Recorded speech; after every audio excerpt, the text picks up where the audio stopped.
Ibrahim alaihissalam setelah memiliki anak Ismail dan sebelum lahirnya Ishak, jadi Ismail ini masih masa menyusui, masih di bawah 1 tahun umurnya. Datang perintah Allah Azza wa Jal memerintahkan Ibrahim alaihissalam untuk membawa istrinya Hajar ke Mekah. Mekah waktu itu ikhwah-ikhwah sekalian adalah sebuah lembah yang tidak ada kehidupan sama sekali. Kata Allah Azza wa Jal melalui lisannya Ibrahim alaihissalam, ya Allah, aku tinggalkan keluargaku di sebuah lembah, tidak ada tumbuhan, jangankan tumbuhan hijau, tumbuhan mati nggak ada, gersang, nggak ada kehidupan. Tetapi kata Nabi Ibrahim alaihissalam, tapi itu di lokasi rumahmu yang mulia. Jadi Ka'bah itu dibangun pertama kali oleh siapa? Adam alaihissalam dengan anaknya Syith.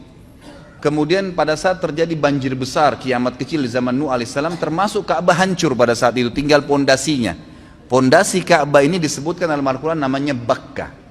Maka Allah subhanahu wa ta'ala ingin Ka'bah itu dihidupkan kembali. Diutuslah awal kisahnya dengan Ibrahim alaihissalam diperintahkan membawa istrinya Hajar dan Ismail ke lembah itu. Pada saat tiba di sana, Ibrahim alaihissalam tidak bicara apa-apa. Tiba di lembah tersebut, gersang, lalu dia bilang sama Hajar, turunlah wahai istriku, bawa Ismail bersamamu dan saya akan tinggalkan kamu di lembah ini. Hajar bingung, nggak ada instruksi, nggak ada informasi, nggak ada bekal yang cukup. Ibrahim alaihissalam tiba-tiba balikkan untanya menuju ke arah Palestina, mau pulang. Diikuti oleh Hajar, wahai Ibrahim, apakah engkau meninggalkan kami di sebuah lembah, tidak ada manusia, nggak ada pohon, nggak ada hewan, nggak ada kehidupan.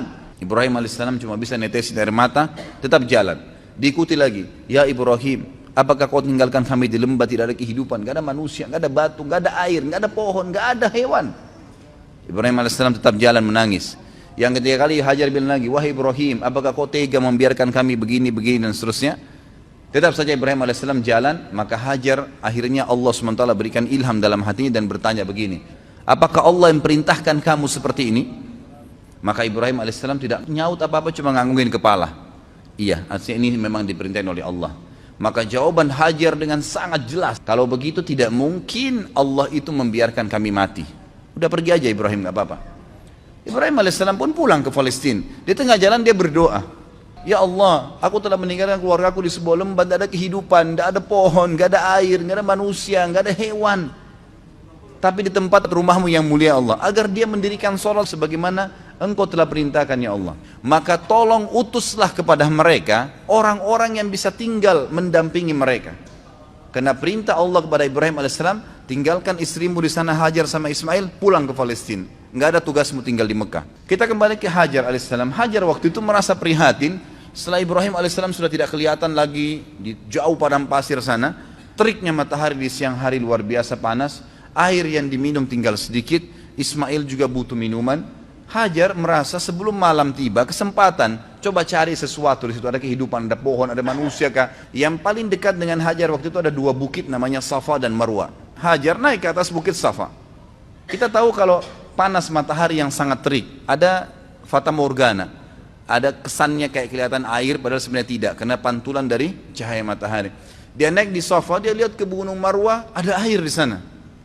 Maka yang terjadi, Hajar alaihissalam turun dari Safa, di tengah-tengah lembah dia berlari, naik di Marwah, dia lihat kiri kanan gak ada air, dia lihat ke arah Safa, ada air di sana. Diulangin lagi sama dia, turun dari Marwah, di tengah-tengah lembah lari lagi, kemudian naik di Safa, terjadi sama. Sampai 7 kali dia bolak-balik dari Safa ke Marwah, Marwah ke Safa, terus begitu sampai 7 kali. Terakhir di Marwah dia lihat, oh berarti tidak ada ini. Lalu dia kembali ke anaknya Ismail. Waktu dia kembali ke Ismail alaihissalam, dia kaget, ternyata di bawah kakinya Ismail ada mata air. Ada khilaf di antara ulama tentang dari mana mata air itu. Ada yang mengatakan dari pijakan kaki untanya Ibrahim alaihissalam, tapi riwayat ini lemah.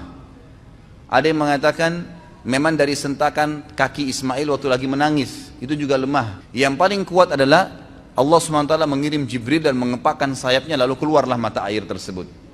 Pada saat Hajar tiba, lihat air, dia datangin air tersebut dengan semangat, lalu dia buat bendungan kecil dari padang pasir itu, sambil mengucapkan lafaz yang digunakan dalam bahasa Palestina, bukan orang Arab ya, ini bukan bahasa Arab, bahasa asli orang Palestina. Dia mengatakan zam-zam. Artinya apa? berkumpullah, berkumpullah. Jadi makna Zam-Zam itu sebenarnya. Maka dia bilang Zam-Zam, ditutup sama dia. Kata Nabi SAW, semoga Allah merahmati ibunya Ismail. Kalau dia tidak bendung, maka Zam-Zam akan menjadi lautan yang luas. Tapi kekhawatiran seorang ibu, takut airnya habis. Tapi kalau dia biarin, udah jelas berkah dari Allah. Jadi lautan yang luas. Bayangkan sekarang miliaran orang yang minum gak habis-habis gitu. Baik, akhirnya pada saat itu, kejadian terjadi di jazirah Arab yang lain. Tepatnya di negeri Yaman, ada bendungan namanya Bendungan Ma'rib. Terkenal sekali negeri Yaman, surah Saba menjelaskan masalah itu. Karena mereka kufur terhadap nikmat Allah, bendungan itu Allah hancurin, sehingga akhirnya di sisi barat dan timurnya negeri Saba dulu ini penuh dengan, semua di sisi baratnya buah-buahan, di sebelah timurnya semua jenis sayuran ada, kaya raya mereka. Tapi karena mereka kufur, Allah hancurkan bendungannya, lalu Allah ganti dengan pohon-pohon yang berduri. Ringkas cerita, keluarlah suku-suku Arab dari Yaman pada saat itu. Dan waktu itu tidak ada suku Arab kecuali di Yaman. Mereka keluar menuju ke negeri